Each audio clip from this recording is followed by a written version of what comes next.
Christmas ആഘോഷങ്ങളുടെ ആഹ്ലാദത്തിൽ കുവൈത്തിലെ വിശ്വാസികൾ സ്നേഹത്തിന്റെയും സമാധാനത്തിന്റെയും സന്ദേശവുമായി കുവൈത്തിൽ ക്രിസ്തീയ സമൂഹം യേശുദേവന്റെ തിരുപ്പിറവി ആഘോഷിച്ചു.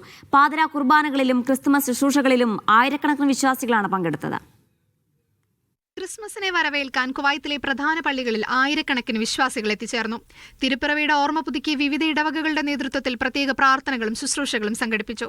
ബത്ലഹേമിന്റെ ഓർമ്മകൾ പുതുക്കിക്കൊണ്ട് കുവൈറ്റ് സിറ്റിയിലെ നാഷണൽ ഇവാഞ്ചലിക്കൽ ചർച്ചിൽ വലിയ വിശ്വാസി സമൂഹം ഒത്തുകൂടി. Indian orthodox, Syrian orthodox, Malankara Marthoma, Yakobaya, Knanaya, CSI, saint Thomas evangelical church of India ഉൾപ്പെടെയുള്ള മലയാളി സഭകളടക്കം വിവിധ സഭകളുടെ ക്രിസ്മസ് ആരാധനകൾക്ക് NECK വേദിയായി. വിവിധ സഭകളിലെ ശുശ്രൂഷകന്മാരോടൊപ്പം കേരളത്തിൽ നിന്നെത്തിയ ബിഷപ്പുമാർ ശുശ്രൂഷകൾക്ക് നേതൃത്വം നൽകി. ക്രിസ്മസ് ദിനത്തിൽ NECK chairman Reverend Immanuel Benyamin ഗരീബിന്റെ നേതൃത്വത്തിൽ പ്രത്യേക ക്രിസ്മസ് പരിപാടികളും സംഘടിപ്പിക്കും. മലങ്കര സുറിയാനി കത്തോലിക്ക സഭയുടെ നേതൃത്വത്തിൽ തിരുപ്പിറവിയുടെ പ്രത്യേക ശുശ്രൂഷയും വിശുദ്ധ കുർബാനയും വ്യാഴാഴ്ച വെളുപ്പിന് 3 മണിക്ക് കുവൈറ്റ് സിറ്റി ഹോളി ഫാമിലി കോ കത്തീഡ്രൽ ദേവാലയത്തിൽ നടന്നു.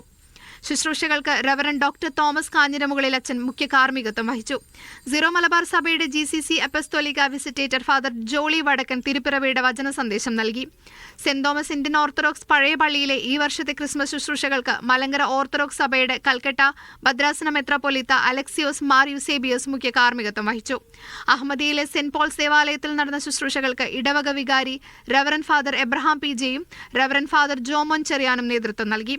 ക്രിസ്മസ് ആഘോഷങ്ങളുടെ ഭാഗമായി കുവൈത്തിലെ വിവിധ വ്യാപാര സ്ഥാപനങ്ങളും പ്രത്യേക പരിപാടികളും ആഘോഷങ്ങളും സംഘടിപ്പിച്ചിട്ടുണ്ട്. Media 1 Kuwait.